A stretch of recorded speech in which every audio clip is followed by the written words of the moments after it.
Nagprotesta ang women's group na Gabriela sa harap ng Department of Finance para hilingin ang pagtanggal ng value-added tax o VAT sa mga pangunahing bilihin, maging ang excise tax sa mga produktong petrolyo. Ayon kay Gabriela, Secretary General Clarice Palse, siyak na susunod dito ang pagtaas ng presyo ng mga bilihin, lalo na ng pagkain kapag tumaas ang presyo ng langis.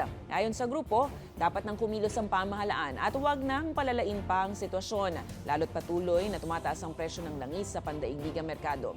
Nauna nang inihayag ng Department of Energy na posibleng umabot sa ₱9 kada litro ang itataas ng diesel at posibleng hanggang ₱5 naman sa kada litro ng gasolina. Alam natin na sa pagtaas ng presyo ng langis ay tataas din ang presyo ng mga bilihin, lalo na ng pagkain dito sa ating bansa. At naririnig natin ang mga panukala ngayon sa gobyerno ni Marcos Jr. na posibleng i-suspend ang koleksyon ng excise tax sa langis. Ang sinasabi natin, hindi na kailangang hintayin pa na todo-todong tumaas ang presyo ng langis sa pandaigdigang merkado